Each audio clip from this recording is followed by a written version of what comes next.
What's going on, guys? When I make these videos, I don't really ever seem to get personal with them.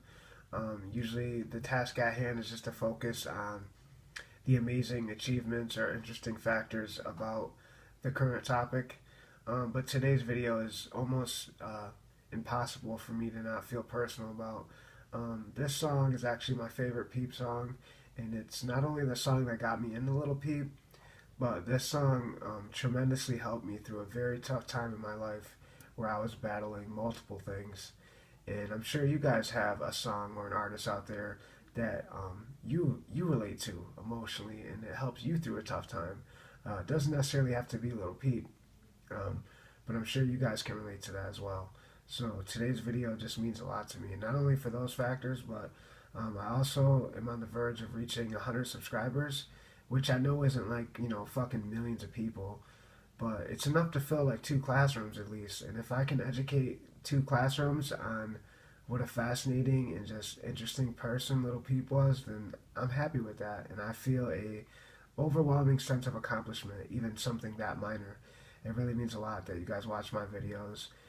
And I really mean this from the bottom of my heart. Like, I love it when you guys like leave like positive comments and just give me your feedback, because it really means a lot to me. And I know a lot of creators act like they don't read comments, but they really do. And I really want to thank you guys for taking the time out to like just write some cool shit, because it's motivating. And you get a lot more bees with honey, you know what I mean, than vinegar. So I want to appreciate you guys for watching and for leaving your comments and being subscribed.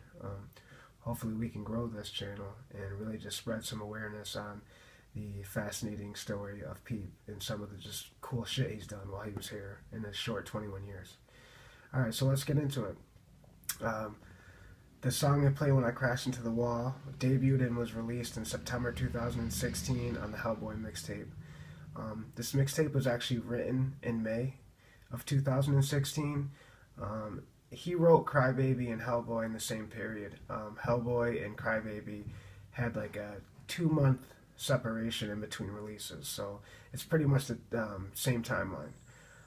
This is a very important timeline, because I think this is really where Peep's artistry and songwriting capability is very much maturing and taking shape and turning into this whirlwind, where I think he was on the verge of huge things to come. So I think that alone highlights this as a very important moment in his career. Let's just go over some of the interesting factors about the song and its origin. So the sample, which is really interesting, the story behind the sample alone is very interesting, I thought. So the sample actually comes from Blink-182 guitar and singer Tom DeLong. He's actually, the sample is from him sitting on a porch playing his acoustic and singing a song, which I thought was very fascinating that Peep chose to sample this. You can tell he was a huge Blink-182 fan, because he sampled a clip of Tom playing an acoustic on his porch. It actually came from an extra on a compilation DVD back in the day. I think it was like between their third or fourth album. So I thought that was very interesting that Peep sampled a guitar riff that Tom was doing on his front porch in a bonus scene of a DVD. So you could just tell that he was a very big fan of theirs. And I actually want to highlight that the sample was genius. Who would know that just an acoustic sample would fit so well in today's like alternative trap fuse style music? The sample ended up fitting brilliantly and just sounding amazing. So it's just, I thought that was genius that him and Smoke a Sack applied that to like an alternative trap style beat. Other important things is that, much like Awful Things, the song wouldn't be as beautiful as it is without the cooperation and contributions from Little Tracy. Little Tracy provided a beautiful section to the song, and I think his verse is very important to the song. Another just display of how perfect these two gelled together when it came to music. They equally would complement each other so well that it would just always translate into a beautiful song. I also want to highlight Smoke a Sack. I think Smoke a Sack and Young Cortex and Charlie Shuffler as well, all three of them did an amazing job with this mixtape. The production they applied is just perfect. I think this really shows the melodic gelling of Lil Peep and Smoke a Sack and just how special they sounded together. Whenever Smoke a Sack and Peep worked together, it just always, they always created something that was going to be timeless, very melodic, and just very easy to absorb. A music listener can really just absorb the material that these two would put out together. I think that Smoke a Sack motivated Peep to write really good songs, and I think Peep motivated Smoke to make really good beats.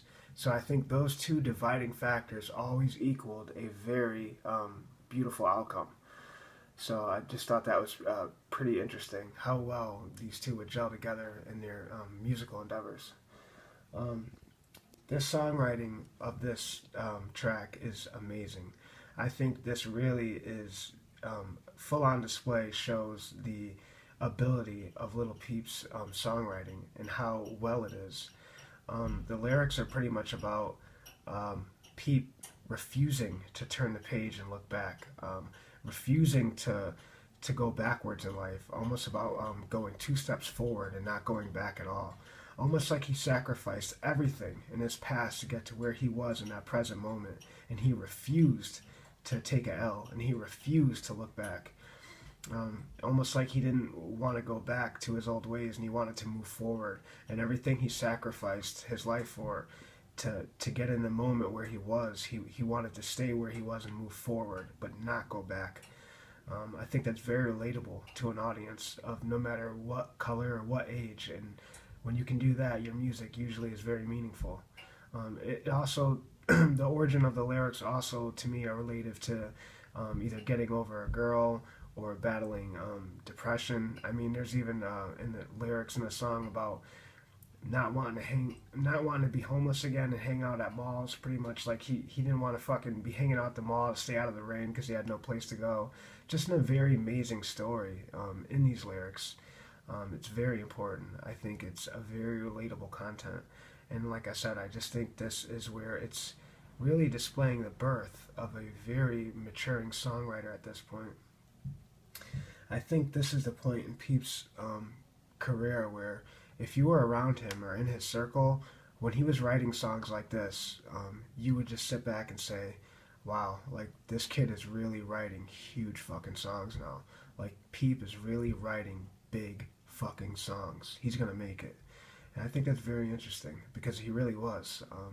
This song is huge. It's a very beautiful song, and I think with the overall production and the sample and just the percussions, let's highlight the percussion Smoke a Sack did alone. Very bouncy, crisp, clean drums with a nice tempo rate, and it's really just, it's just such a beautiful alternative song. I love it.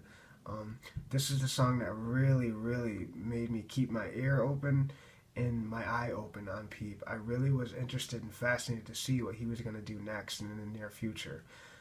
I think at this point he was definitely turning heads, and people wanted to see what he was up to next. I know this is considered a mixtape, but I actually view this whole project as an album. Just the amount of songs and the structure of it and just the overall composing, it's just such a beautiful mixtape. I think it's highly underrated. I think it's one of the best mixtapes ever. I really do. I'm not just saying that.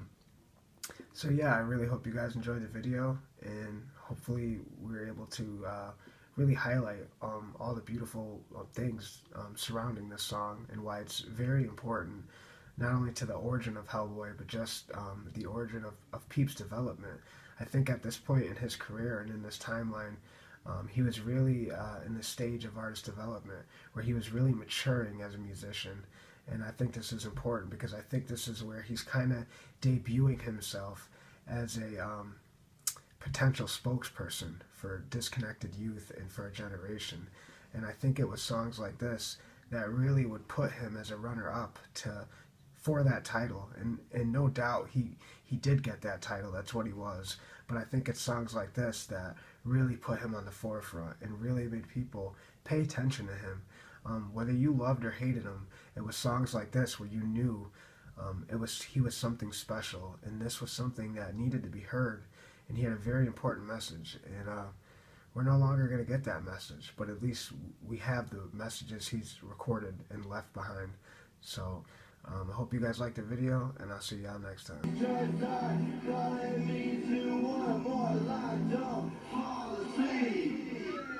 This is the song